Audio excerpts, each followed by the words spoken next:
పుదీనా టమాటా పచ్చడి ఫ్రెండ్స్. దీనికి టేస్ట్ కోసం నేను కొంచెం కొత్తిమీర కూడా కలుపుతున్నాను. ఇప్పుడు వీటికి కావాల్సిన వస్తువులు చూపిస్తున్నాను.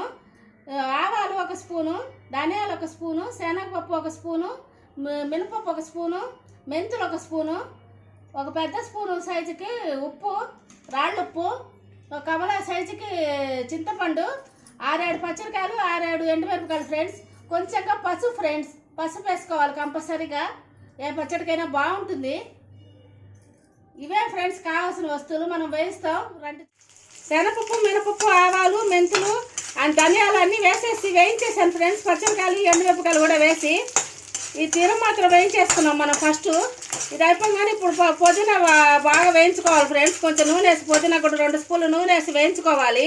పుదీనా టమాటాలు కూడా వేసేసాను ఫ్రెండ్స్. ముందు బాగా వాడిపోయాక సగం బాగా వాడిపోయాక మనం ఇది వేయాలి ఫ్రెండ్స్.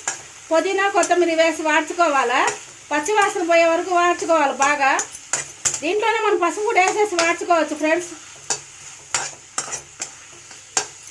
ఇవన్నీ వాడ్చి అయిపోయాగానే మనం చల్లారాక మిక్సీ వేసుకోవడమే ఫ్రెండ్స్.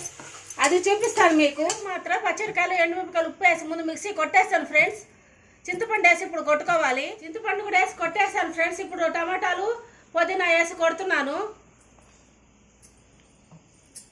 అంతే ఫ్రెండ్స్, అయిపోయినట్టే పచ్చడి. పచ్చడి రెడీ అయిపోయింది ఫ్రెండ్స్. చూసారా ఎంత బాగుందో, వాసన వస్తుంది. దోశలకి, ఇడ్లీలకి, చపాతీకి, అన్నానికైతే ఇంకా చాలా బాగుంటుంది ఫ్రెండ్స్. ఈ పచ్చడి చాలా అంటే చాలా బాగుంటుంది. టేస్టీ అయిన పుదీనా పచ్చడి. మాస్టర్ చిట్కాలు ఫ్రెండ్స్. నా ఛానల్ ప్లీజ్ సబ్స్క్రైబ్ మీ.